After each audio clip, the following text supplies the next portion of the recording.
In this video, we're going to be going over the top 5 pro tips to win more games within Apex Legends. My name is Crazy Pie, and here today in this video, I'm going to be helping you guys hopefully get more wins within Apex Legends using the top 5 pro tips that I'm about to help you guys and teach you guys in this video. If you guys do enjoy this video, please feel free down below to leave a like and subscribe. We have just recently hit 2,500 subscribers, which is really awesome.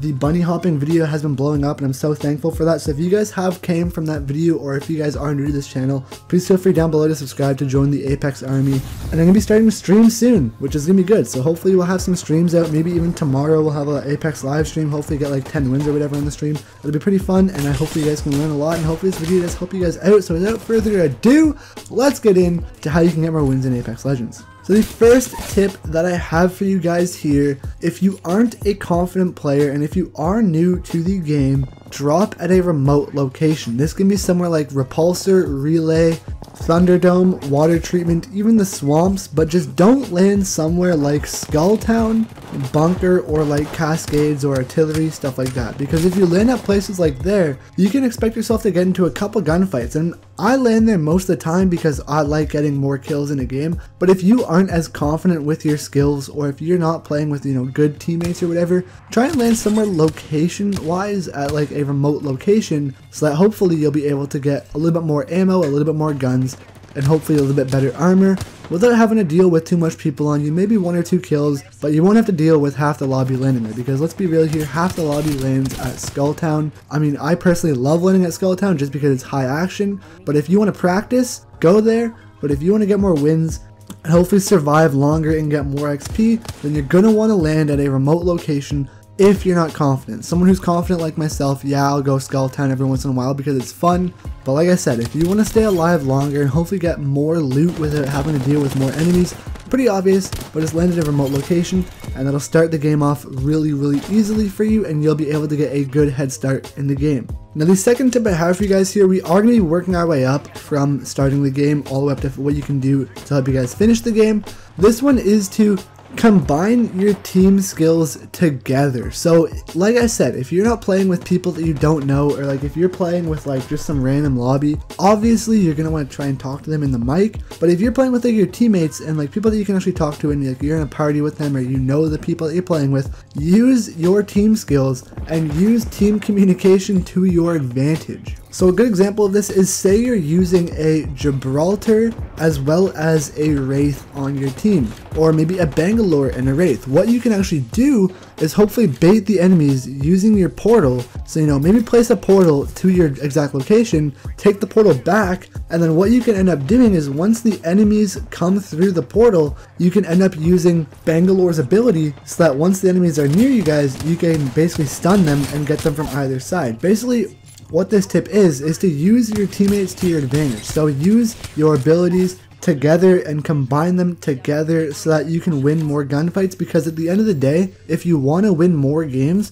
all you have to do is win more gunfights, which is what this video is basically going to go into. So yeah, if you can combine your teammates' abilities with your own and team shot as much as possible, you're going to win more gunfights and in turn get into the late game phases of the match. And if you're in the late game phases of the match, I have some tips that'll help you from there on out win more games. So now you're in the late game, right? You're in the late game, you've used your team's abilities, you've dropped a remote location, you've got some pretty good loot, and you're working your way into the late game. What do you do now? There's like 10 people left, there's like 5 squads left, Obviously, if there's 10 people left, there's less than 5 squads. I meant 10 squads left, you know what I mean? But you're in the late game, what can you do? And the biggest tip I have for you guys, if you are in the late game, try to bait supply drops, look for enemy dropships, as well as look for lifeline drops as much as possible. So if you see a supply drop, what you'll know if you see a supply drop, and how you can tell if you find a supply drop, is you'll see a blue beacon in the sky.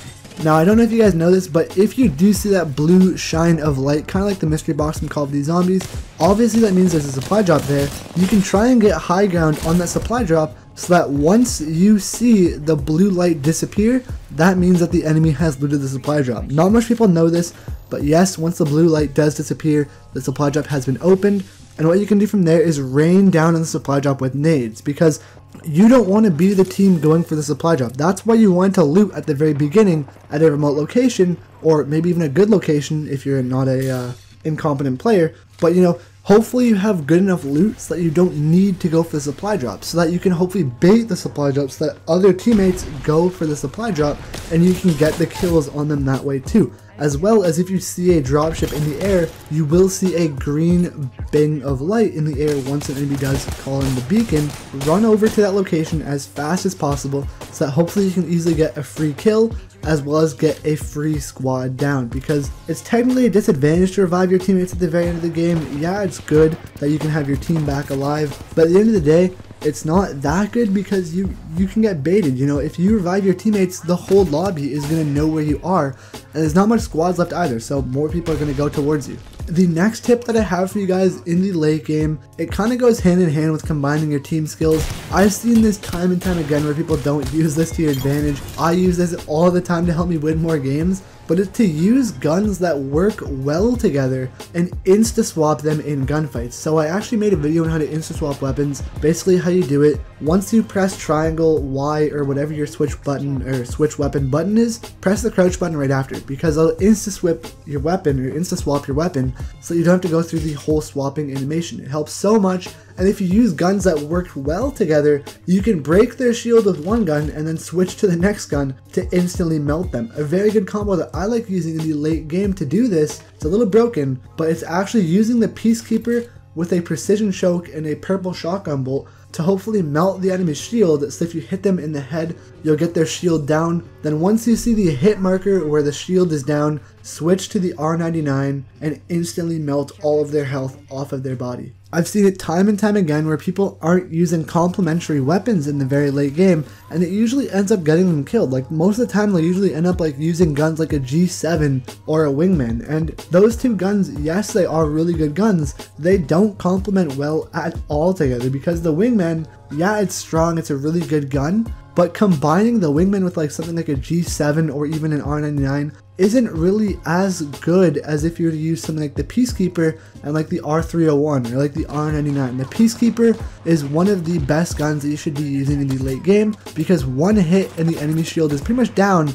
and then you can switch to your other weapon using the instant swap, which is press crouch right after you hit swap weapons. You can switch weapons faster and instantly melt the enemy shield with a fast firing gun as well. So don't be using some gimpy weapons in the very end. If you want to win more final gunfights, switch weapons faster and use complementary weapons, because hopefully you'll find something like an R97 or a Peacekeeper lying around. Those are the best guns I have for you guys to use them to your advantage and win more games using that. Alright guys, we're on the very last tip. There's a couple squads left. You guys are going for the final kills here. What can you do? The top 5 tip, the 5th tip that I have for you guys here to win more games in Apex is to use the storm to your advantage. I get it, it's a battle royale game. You don't want to go to the storm is bad, the storm pushes you into other players. But if you guys don't know this already, the final storm in Apex doesn't even hit you that much, and you can slide hop. You can literally heal while moving in Apex if you slide hop through the storm, dude. It's insane, you know, like if there's a high ground position that you can get to, go through the storm to get to the position and flank behind enemies. Most teams won't even expect you to do this because they don't think it's possible, but if you can slide hop while healing, you can basically heal while in the storm and get easier kills that way. I have another video on how to slide hop. It's my most popular Apex video on my channel at this current moment in time, and I would recommend going to watch it so that when you do want to push enemies through the storm, you can slide hop while healing. It's really overpowered, it works so well. But the biggest tip here, the final tip, go push enemies through the storm. I wouldn't recommend doing it all the time, but if you guys want to get easier kills and hopefully flank squads, use the storm to your advantage. You know, it's not going to hurt you that bad, you'll be able to survive it, and it should be very good. But yeah, thank you guys so much for watching this video. If you guys did enjoy it, if it did help you out, please feel free, like I said down below, to leave a like, as well as subscribe to the channel. Hope you guys get more wins. Thank you guys once again for watching. Every other video that I have is on my channel. Check out my Apex playlist. I'll link it here in the end screen right about now.